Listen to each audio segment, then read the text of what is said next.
欢迎收看《新闻大白话》，我是主持人翟轩。马上欢迎一下这个阶段加入我们讨论来宾，耶鲁政治学博士郭正亮，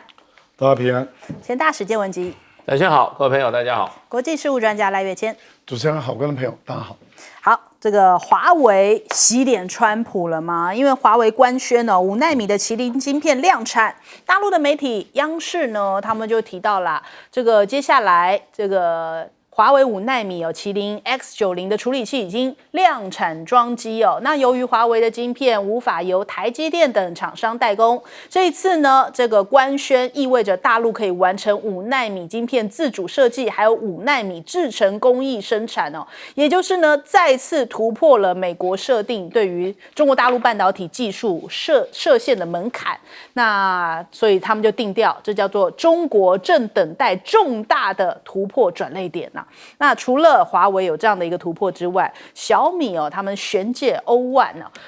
也是这个正式发布央视说这也是这个3奈米晶片的一次突破，紧追国际先进水准。小米也成为继苹果、高通、联发科之后，全球第4家发布自主研发设计3奈米制成手机处理晶片的公司。那这个小米也展露出他们的野心就是说接下来希望全球手机可以排到第1，家电可以是大陆前3，汽车可以是世界前5。那可是人家讲说要小心你这么高调恐怕会变成川普狙击的目标不要忘了这个之前他就是有狙击过这个华为那2015年的时候，任正非也讲了这一番话。那我们来听一下。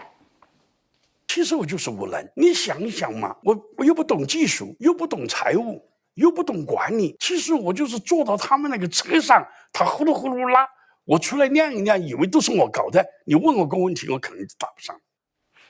对，所以华为其实他们就是一直闷声在这个往前走但是小米人家讲说，小米高调才会被盯上会是这样子吗？还是说不论你高调还是低调，美国要盯上你就会盯上只要你感觉就是太厉害，好像快要威胁到他，或者是已经超越他通通都是要朝你来开刀那现在在开刀的是谁呢？可能是欧盟。欧盟最近的态度转趋软化。我们看一下这个川普才说欧盟老是占美国便宜但是呢，他又突然讲说，我现在要跟他延后这个50%的关税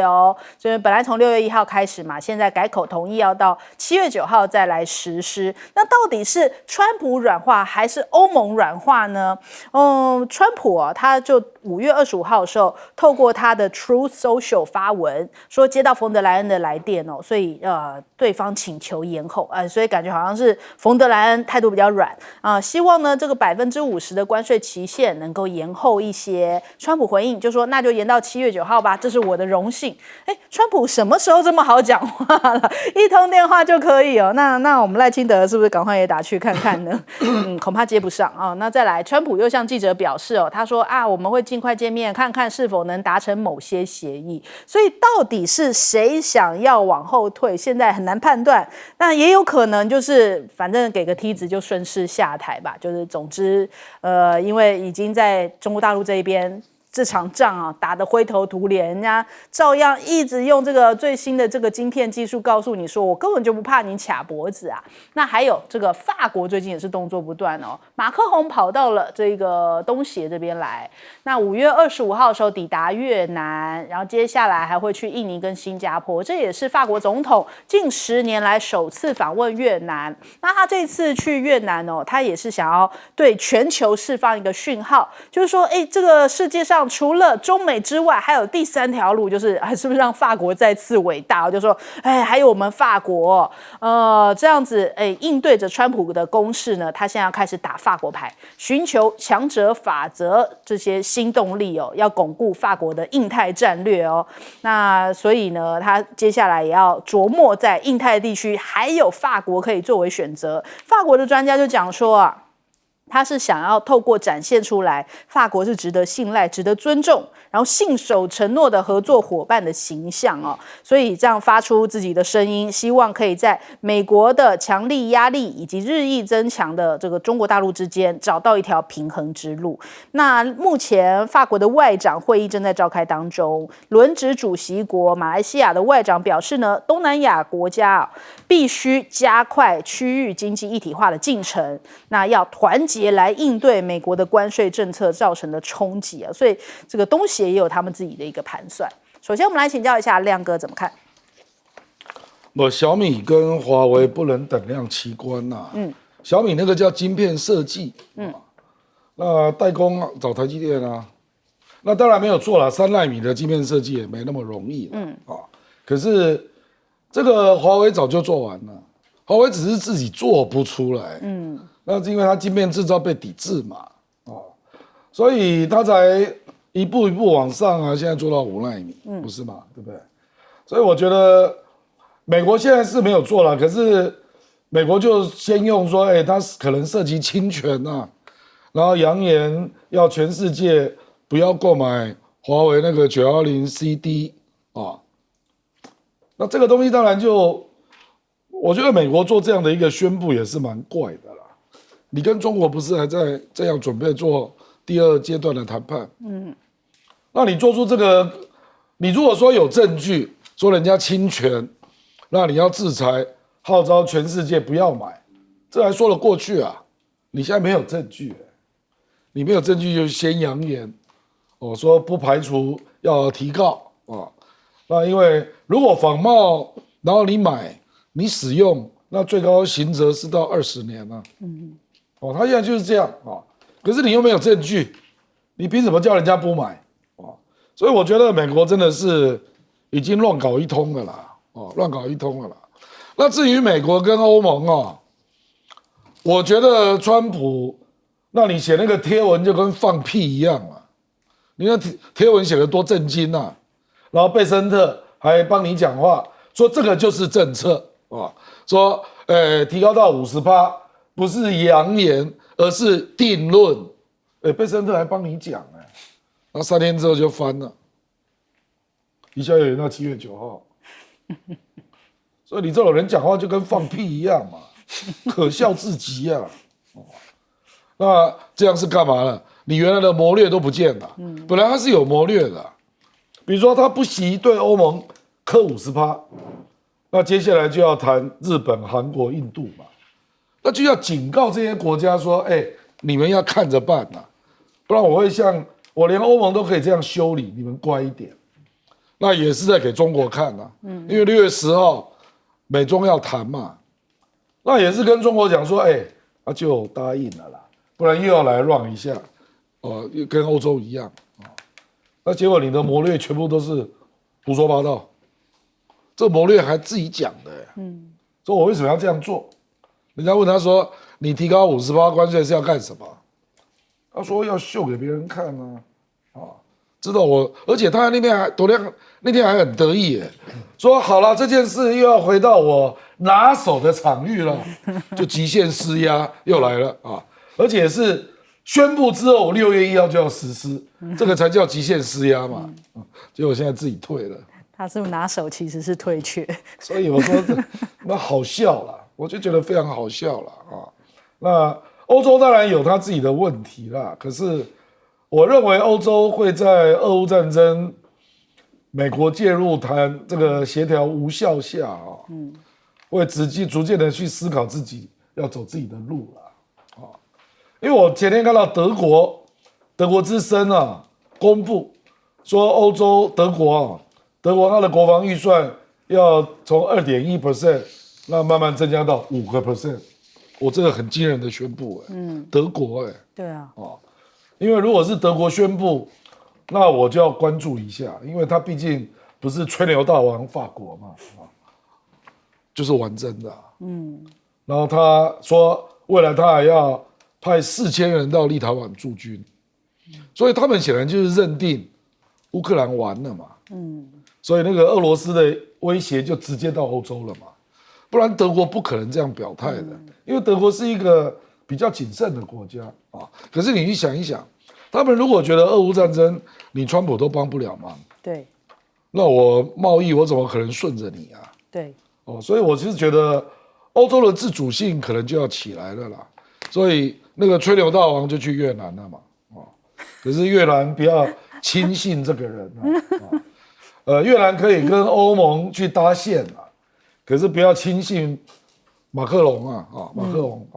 因为越南事实上跟欧盟有自由贸易协定嘛，所以其实越南你自己走的路就走得不错了，其实法国作为单一的国家要帮你忙是很有限的啦，很有限的啦。好，来请教谢老师。就是其实欧盟来讲的话，它面临到尤其贸易上一个强烈的挑战的时候它需要时间来整合内部。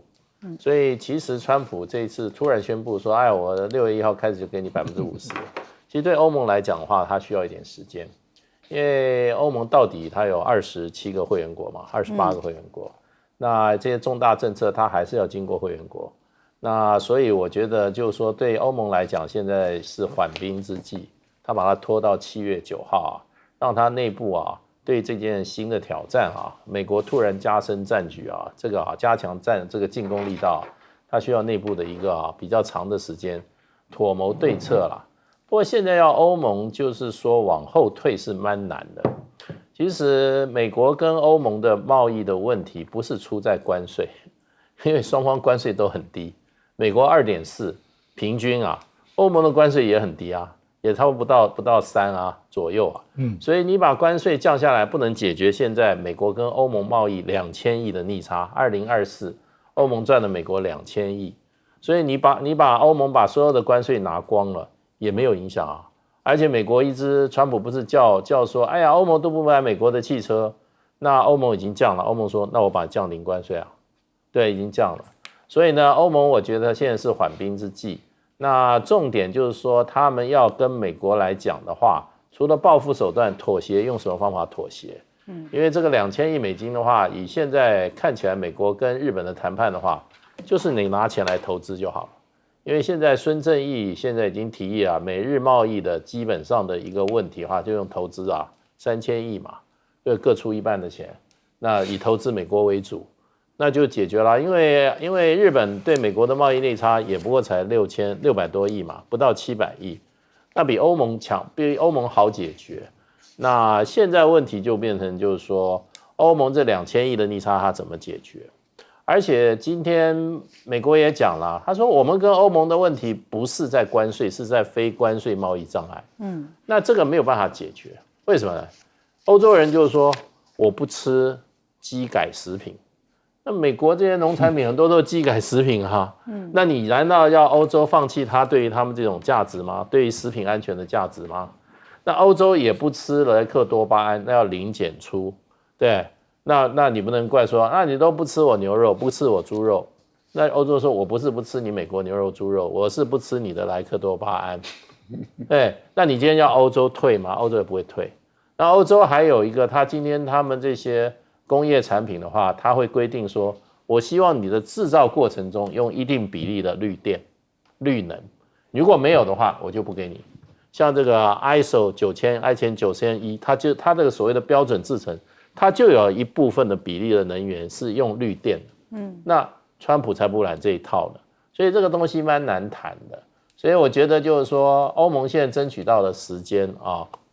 那最后会有一个什么样的结果呢？对川普来讲，就是你把那个2000亿的问题把它解决，那欧盟会想说，我为什么要投资你2000亿？所以我觉得这个还有只是争取到时间，并没有争取到解决问题的答案。那欧盟势必要跪，就看它跪得多难看了。好，来老师。韩美一直盯着这个华为所以不只是美国盯着华为，其实韩国人也一直盯着华为，因为他们知道。对于韩国三星最大的竞争者就是华为，所以他一直盯着华为。他在上礼拜我们有讨论过，他认为华为本身有20座左右的晶圆厂里面包括11座的 Dream 的晶圆厂，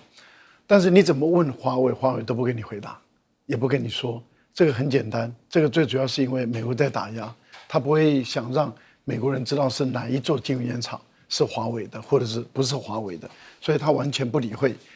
那现在不但是设计5奈米没有这个能力没问题，制造都没问题了，制造都没问题，它就可以用在手机上面了，手机的功能就更强大了。所以现在等于是华为它摆脱了这个美国给它的框架跟限制，它不但可以自己生产，那意思也就是说，它不用再像台积电、像美国相关的这些晶片设计或是晶圆厂来购买了。它不但不用购买，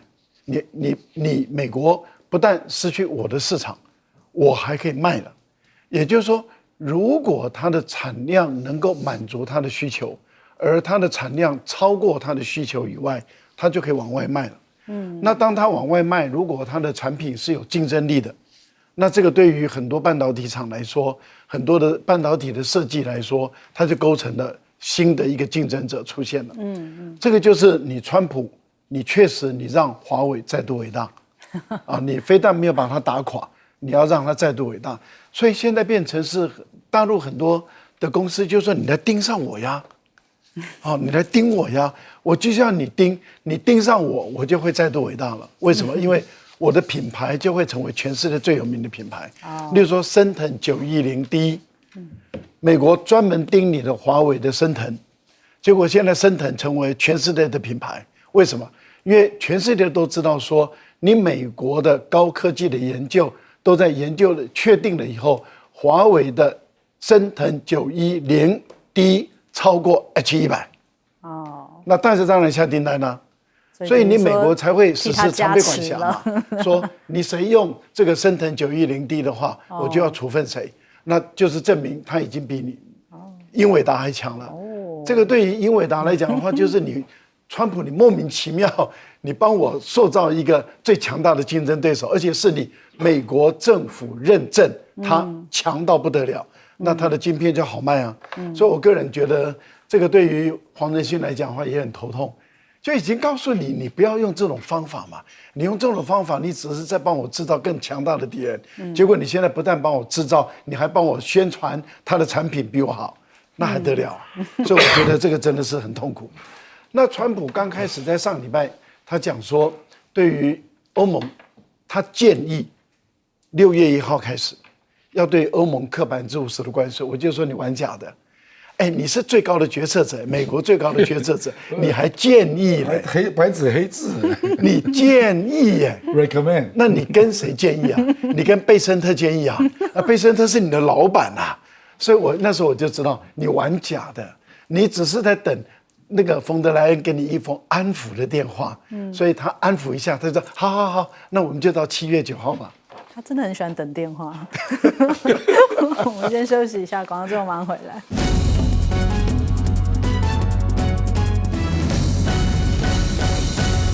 好，川普还持续在杠哈佛，现在演到什么程度了呢？他再度威胁哈佛说要把所有的留学生资讯全部都交出来啊，而且呢还威胁说联邦政府不可以再继续提供给哈佛任何新的拨款。那所以他说你不交出来这一些的话，我现在就把你的钱全面的卡住。那哈佛还讲说啊，为何哈佛不说明为什么你们有这么多学生来自外国呢？有些对于美国根本就不友好，所以不值得为他们这个教育来出钱，所以因此他就合理化说要把这些外国学生全部的就统统的赶走，逼着大家转学哦。那人家讲说，其实你不要讲那么多了啦，你目的背后动机呢，就是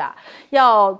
让他们更符合共和党保守派的立场哦，然后来削弱美国高等教育机构的自主性，以及重塑教育价值观啊，这其实才是他背后的目的。哈佛的前校长就骂川普啊，讲说你这个不只会重创哈佛，也会摧毁美国的高等教育啊。其实为什么有这么多来自这个世界各国的这些学生，就是因为他们把一流人才全部都吸引过来，世界各国最顶尖的这些学生，通通都进到你的学校，结果你反过来看说，凭什么他们可以占我们30%的名额哦？所以他的这个思考逻辑让这很多学术界都不理解。他说，你接下来啊，只会让自己更贫穷孤立，甚至呢让中国大为振奋，因为接下来恐怕学生啊、人才啊，甚至教授啊，通通都会外流。那首选是哪里？可能欧洲啊，当然也包含了中国大陆啊。那你看哦，他说川普跟 MAGA 的理由是反觉醒哦，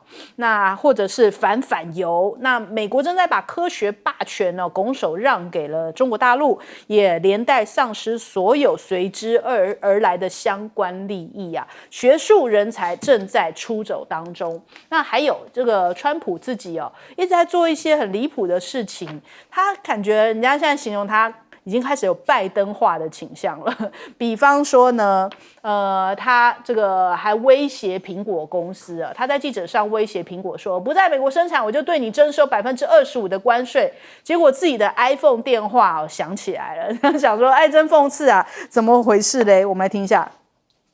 We're talking about the iPhone now, and you know, the iPhone, if they're going to sell it in America, I want it to be built in the United States. But we don't want to have Canada making our cars. We want to make our cars. Oh, it's a phone call. Do you mind? Hello? Okay, it's only a congressman. Are you considering stopping other universities from taking foreign students? It's a different congressman. They're all congratulating us. 他是不是很怕错过电话？因为在等电话，是不是？等到了冯德莱恩，现在还想要等到中国国家主席的电话，所以开这么大声。然后通常不是我们都会关静音嘛？好，你们看哦，这川普他现在说，他相信哦，隐形战机是真的隐形的，哇，这让美国的网友吓一跳，说啊，原来你真以为是隐形？我们来听一听。New airplanes, brand new, beautiful planes, redesigned planes, brand new planes, totally stealth planes. I hope they're stealth. I don't know. That whole stealth thing, I'm sort of wondering. You mean if we shape a wing this way, they don't see it, but the other way they see it? I'm not so sure. But that's what they tell me. 回来了，还在笑呢。他是不是哈利波特看多了？他真的以为可以隐形，所以网友就很迷惑啊，就说：他讲这什么话？他到底是怎么回事哦？而且他去西点军校的这个演讲哦，他就讲了一堆什么呢？在聊他的老婆，然后就很多那个学生在讲说，聊你这个花瓶老婆做什么嘞？然后后来他解释这个故事的寓意是要让人们热爱工作，然后你的老婆跟热爱工作到底连结是什么，也大概不晓得啦。反正这就是川普的风格哦。那再来，这个现在目前白宫要裁人嘛，包含了国防部还有国务院哦。他们现在就是有很多涉华事务的人，通通被解职。美国媒体在讲说，今后川普决定要靠自己的直觉来做决策，所以现在美国是越来越离谱了，不是再次伟大，是越来越奇怪。那再来还有川普的侄女也讲。他的一个人格有点反社会，很喜欢赢，然后又很想当一辈子的总统哦。他还说恐怕不会任期结束，他就会乖乖离开了，因为他很喜欢留在那个位置。再来，另外我们看马斯克最近跟川普真是越走越远哦，因为白宫人事动荡，还有这个马斯克也暗示要淡出政治了。马斯克就讲说，接下来会花更多时间专注在自己的公司哦，也可能会就是等于是减少在川普政府的工作。那到底是怎么样决裂的呢？巴农就讲啦，巴农是叫做前第一哥们哦，前第一哥们这个头衔可能也是后来就走远了哈。他就说，大家感受一系生变，是因为呢，马斯克试图想要接触国防部对于中国作战的机密计划，所以川普就产生了一些那个嫌隙啊，所以导致这个兄弟情因此变调。这个美国越来越离谱了。我们来问一下亮哥。这个川普对哈佛这个不能够说是一时兴起啦。我觉得总的理解应该是保守派的右翼对自由派一个追根究底的攻击啦。他绝对不会只针对哈佛啦，他是针对整个自由派因为论述基本上还是从高等教育机构出来的嘛。那他本来是。我们看到他好几波第一波是这个要求这个哈佛要履行那个 DEI 嘛，就是多元包容政策不能对学生啊、教职员啊有种族啊、宗教啊、性别上的 quota， 一开始是这样那哈佛拒绝，所以他就把它冻结联邦资金22亿嘛，对不对？那接下来冻结之后，哈佛还是不甩他，他就再进一步取消他作为高等教育机构的募款资格嘛。结果哈佛还是不理你他把他气疯了，所以就透过那个国土安全部那个杀狗的女部长开始给他下最后通牒，就是说你没有资格那个招募外国学生，因为我不发签证，那这个 I-20 就没有办法了，因为这个真的就掌握在国土安全部的手上。对，因为比如说我们台湾，我们现在去美国免签嘛，可是你用 ESTA 进去，你最多只能待90天，那你求学没办法这样，对呀，你一定要有 I-20 嘛，我现在就不发给你，用这样来对杠你。然后这次又有一个新的理由，说那个反犹太抗议以色列的学生，你要72小时内，你要把他们的影片交给我，因为他们有办活动嘛，哈佛拒绝他说这个是学生的隐私啊，对，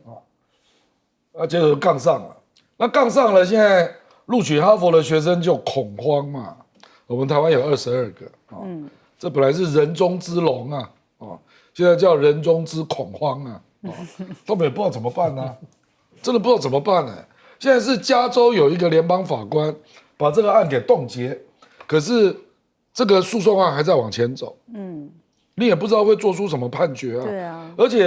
加州的联邦法院本身的冻结案，美国的行政单位会不会 follow， 这也不一定啊。如果国土安全部硬是不发签证，你怎么办？所以这个是一个大事啊。目前哈佛27%是外国学生，它算低的我去查了一下哥伦比亚40%，哥伦比亚是40%那最高的是Illinois Tech 51%，然后那个电脑非常优秀的那个卡内基美伦48%，我告诉你怎么弄。这个我坦白说了，如果没有中国跟印度的学生美国很多理工跟医学的实验室都要停摆啊。前2名就是中国跟印度，两个加起来大概占将近1/3了，就是这样啊。所以我觉得他这个就是乱搞一通了啦那这个坦白讲，大家都束手无策啊。比如今年录取哈佛的，或者现在人在哈佛的，就不知道怎么办了。是啊，他逼你转学那现在已经有一大堆学校都出来说，我们愿意接收流亡哈佛的学生。德国政府已经站出来了，德国教育部我觉得德国教育部真的很聪明啊。他说只要哈佛来的，我们全部收。那香港科技大学也站出来了。我觉得就发生这种事，匪夷所思了。人才人人抢着要。来问一下谢老师，其实川普他昨天接受访问的时候他讲了大实话了。其实川普很多都是为了钱，你知道吗？有事钱的人，他什么都是算账的，真的是这个人家讲军人本色，他是商人本色。他说，我查了一下，哈佛1/3的学生是外国人对不对？那这些外国人他来美国受教育，这些教育的这种什么学校各种事都是我们美国人付的钱那外国政府也没有付钱给他，我们为什么要拿我美国人去美国人的钱去教育这些外国人？你说有没有道理呢？其实是表面上还蛮有道理的对不对？哈佛这个学校可是你去看过，那个真的是那个投资非常的大，530亿，530亿，校务基金，对，校务基金。然后那个学校真的是，你说你说一流学校这种研究型的学校，教授对学生有时候是1:1甚至有时候教授更多。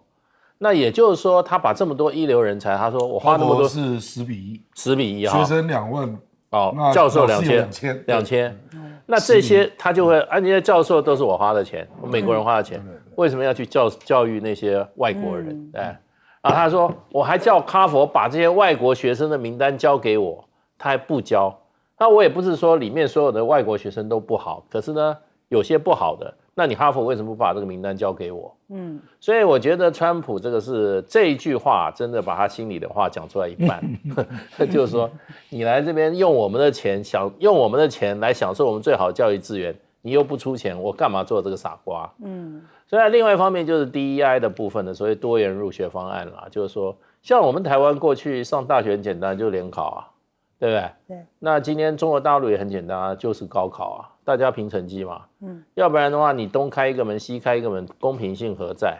其实美国很多家长对于美国的大学，尤其这些一流大学啊的入学的政策是很有意见的。亚裔的家长尤其反对。对。他说：“我小孩这么优秀，考试都是第1名，结果呢，同样一个高中毕业，这个小孩不能够进哈佛。”另外一个黑人的小孩成绩又烂，然后呢又不用功，结果考进去啊，又不是考进去，为什么？因为他有 quota， 他有配额，这个一定要有几个黑人。那这个就是川普他在前2天讲的，他说谁说哈佛学生很优秀？有的连1+1等于2他都算不出来，他就是指这种不是靠学术成绩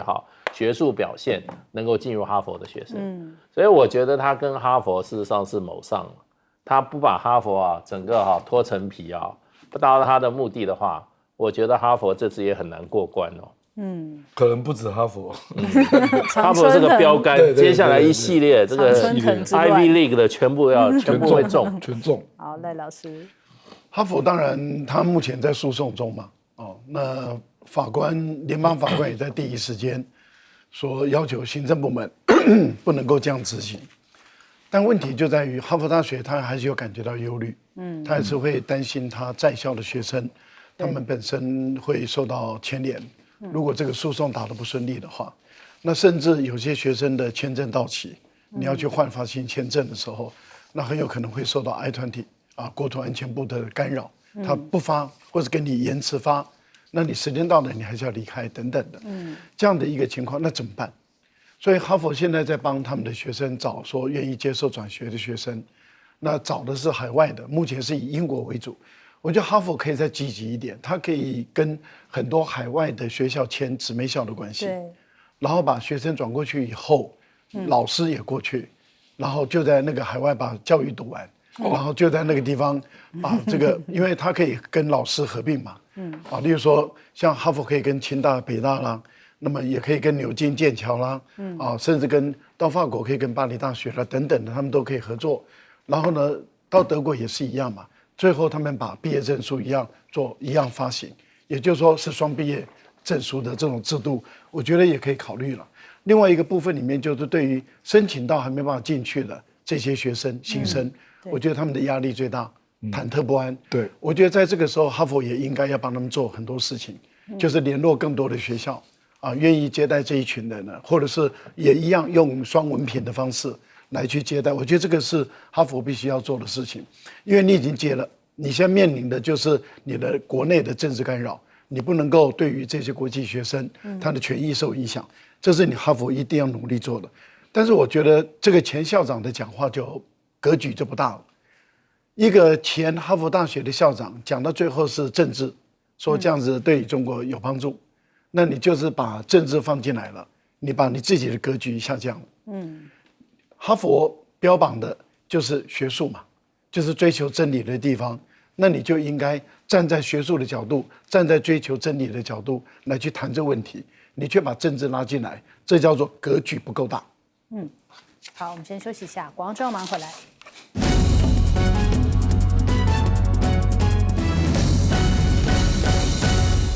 好，最近印度又赢了，哪方面呢？他们现在在这个世界经济体已经排到世界第4大了，还超越了日本，所以现在是R4了，即将要成为R3了，所以看起来越来越厉害。他们现在总经济规模已经到了4兆美元呐，大概是台币130兆，而且这个莫迪他们现在还要迎来说，这个阿萨姆不只有红茶，现在还有半导体接下来印度制造的这个晶片就要在阿萨姆这个地方来推出，就是印度即将迎来他们首款的这个半导体工厂生产的印度制造晶片。那还有呢，这个被人家踢爆说，印度本来有一个 AI 独角兽公司哦，叫做 Builder。那这个被人家踢爆说，原来呢它不是 AI， 它是 AI， 我们叫人工智能嘛，原来它是只有人工没有智能，都是印度的工程师去冒充啊，结果他这样子就还搞了8年哦，那就现在欠下了亚马逊8500万的美元，然后又欠下了微软3000万美元，就搞了半天，你以为都是那些智能运算，不是，它是人脑运算的，就是真的用人工来取代那些运算。这怎么做出来的啊？然后但是被爆料出来，现在得要赔钱了。那还有这个印度，这个不是印巴战争吗？莫迪定义说，这个当时跟巴基斯坦的这个军事行动叫做辛杜尔行动，所以他就规定了，接下来在那段时间出生的孩子都要被命名为辛杜尔。那这个辛杜尔的行动呢，其实对于他们来说，这是一个胜利的象征。莫迪就讲哦，我们其实停战并不是靠第三方调解，是巴基斯坦求我们的，我们才就是停火，实现了这样的一个停火的措施。他说，这代表的不只是军事上的成功，其实呢，这个辛杜尔行动也代表着印度制造的成功，印度的武器发挥了强烈的打击作用，所以呢，对于印度的工程师跟技术人员表达非常多的感谢啊。那甚至他们还在这个节目里面有一个节目叫做《新生》啊，在这个节目里面谈到了为什么我们的武器这么厉害。我们也来看一下。好，我们看到这个莫迪他是被夹道欢迎在这个节目当中他就提到了说，我们印度的武装部队打击了巴基斯坦的恐怖分子，所以做出了非常英勇的努力值得注意的，这一集节目里面还有展示印度袭击的画面甚至是鸟瞰图所以他们就是要呈现出他们真的是赢麻了，这个大胜利的一个态势。那但是呢，美国的情报讲说，接下来巴基斯坦恐怕会升级核武库来应对印度目前的这样的一个威慑所以这看起来可能是这个接下来有这个生存威胁。那再来我们看到了这个印度的反对党的议员倒是跟莫迪唱反调，他说我们对于跟巴基斯坦开战不感兴趣我们宁愿独自发展经济，然后呢带领着我们的子民为着21世纪来做相关的准备可是莫迪现在是执政党嘛，他好像一直沉溺于这样的一个就是营造出来的成功当中所以反对党一直希望你公布真相，希望你好好拼经济，可是莫迪显然是听不进去那再来这个对应一下，我们看到这个中国大陆的军武跟美国抗衡之下，现在的这个战略堡垒已经在自给自足的政策驱动下，人工智能的领域快速发展所以它2024年整体的研发资金已经到达了5000亿美元，而且呢，现在央视还罕见的披露彩虹7无人机的这样的画面就是一些相关的空战资讯。在节目当中还引述专家讲，就是彩虹7属于是侦察机，会把战场前端的资讯及时传送给有人战机。那央视也指出彩虹机是采取独特的这个飞翼布局，翼身高度融合，翼尖从机身的后端分别安装有副翼襟翼以及这个锯齿形的这个水平尾翼，所以现在目前看起来这是一个高速侦察机，也是这个中国大陆自主设计研发的。那所以这是不是可能这个巴基斯坦搞不好又要买进了呢？那印度又有面对到威胁了。那我们来问一下亮哥。印度这个完全是大内宣连他能做出什么，然后被美国揭穿，这也是大内宣因为我们在外面，所以就看到这个报道那这个报道显然是从英文翻过来的，所以他国内大概只会有少数精英看到啦那因为他一直有2个神话嘛，因为莫迪是印度教的教主他当然不拜那尤其相对于穆斯林他本来国内他跟穆斯林就相处的不好嘛那你现在还拜给代表穆斯林的巴基斯坦，而且是 GDP 只有你1/10的国家啊，那多大没有面子？开玩笑，这无论如何不能承认啊。那承认莫迪整个治国的权威就没了，因为他的印度教的信徒有很多那个知识水平都很低的啦，所以无论如何不能够揭露啦。可是我觉得这个没有用啊，这个就好像你人工智能啊，什么都可以装啊，做大内宣啊，那美国看在眼里啊，你会得不到尊重啊，那美国就会觉得啊，你这个国家大概就是如此而已啦，你知道？我觉得它的危机是在对外啦。像巴基斯坦要买的不是只有彩虹七啦，彩虹七是无人机嘛，现在印度应该最忧虑的是中国大陆可能会卖给他歼35外销版，而且我还听到一个消息，说中国有点奖励他5月7号的表现，所以要打折卖他这样。那巴基斯坦是要买40架，那大概到今年秋季就会交30架。这个是中国第一次歼35外销。本来不是说2026嘛，所以提前到今年了。我就说它有那个量啊，我也不知道，这个我并不知道，因为有办法一下交30架，我也觉得难以想象啊。那因为你知道歼35本来是要上航母的嘛，那我觉得这个就是5代战机咯，这个跟歼10C 是高很大的档次啊，那随之而来会不会有新的空空飞弹等等？我觉得这个才是印度要担心的啦。那这个担心就是真的，就是历史上你从来没有在空战输给巴基斯坦嘛。对。那这个会有很多外延的战略战术上的意义啦。就是说，你还做不到数据分享的战法，你怎么办？那你如果没有空优，那会有海优吗？海上你能够跟巴基斯坦就直接以前都是那个霸凌式的、优越式的压制对方嘛。那现在巴基斯坦大概也不会甩你了。那像这种状况，中国大陆要卖歼35，那谁还敢卖给印度呢？因为如果接下来又要对决的话，印度法国、俄罗斯、美国谁敢卖给印度来对决？那个阵风战机算4代半嘛，所以印度手上是没有逆中战机的啦。他可能也想跟美国买 F-35啊。可是美国看到他那个战绩可能会害怕，就没人敢卖印度了。好，问一下赖老师，大陆的国防工业是这样的哈，因为他们的不管是哪一款的一个战机或者是船舰，它必须要经过论证。那论证确定是非常的成熟可靠，他们开始进入量产。一旦大陆进入量产了以后啊，他们的这种全自动化的比重很高，量产的速度很快。我举个例子啊，例如说，他们现在歼20已经是一个很稳定、很成熟的一个战机了，所以一般估计它可能在几年内会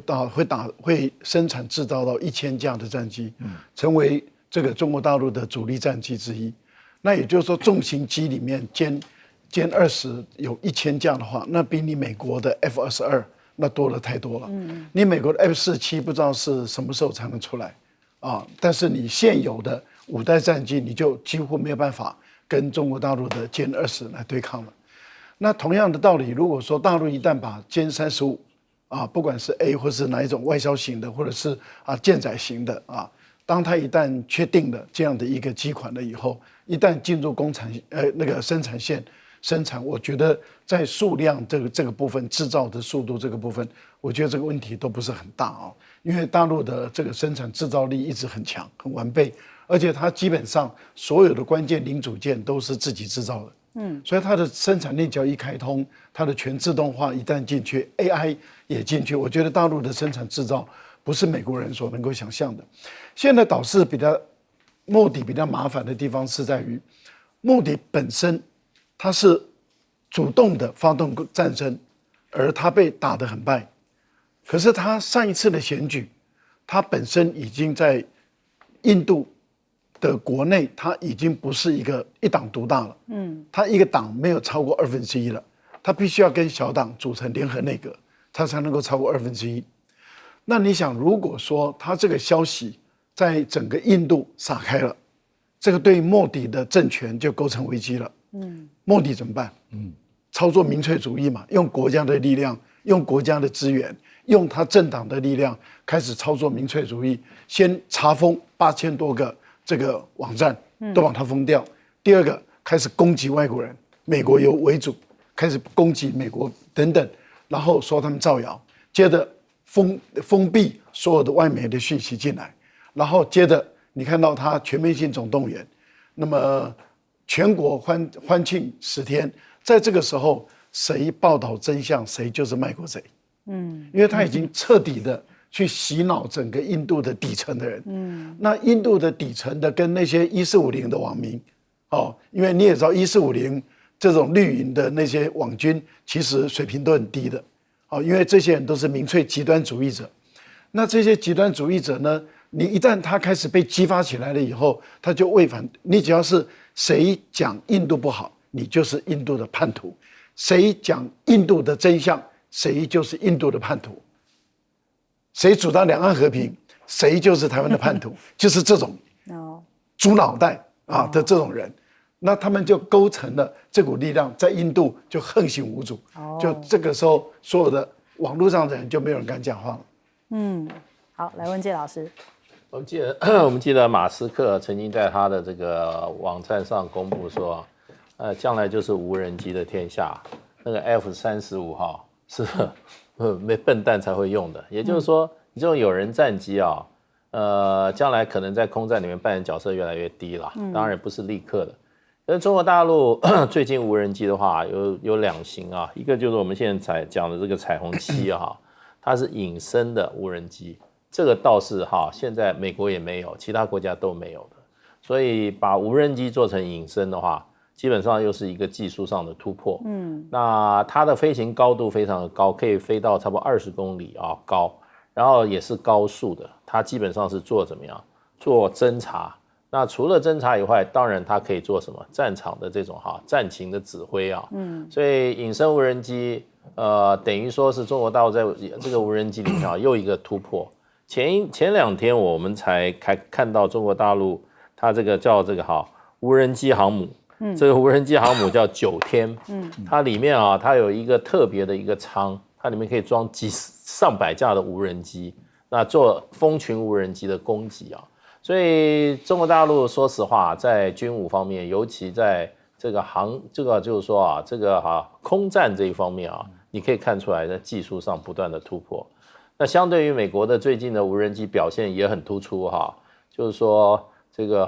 MQ9 死神无人机我们台湾买了4架，蛮贵的1架都要上亿美金的它表现得非常好，在跟这个拖鞋军打仗的时候呢，连续被击落好几架，到现在也没有交代为什么老是被人家打下来。对，所以就变成就是说，现在在这个最近这2年，你可以看出来。这个武器装备方面中国大陆是怎么样？日新月异，而美国的事实上看起来它的武器事实上有落后的，这个最尖端武器上面是落后的。然后呢，再加上实战经验来讲，美国最近是什么？满脸豆花，最主要就是它的这个死神无人机被这个拖鞋军，也就是也门的这个胡塞组织打得7零8落。对。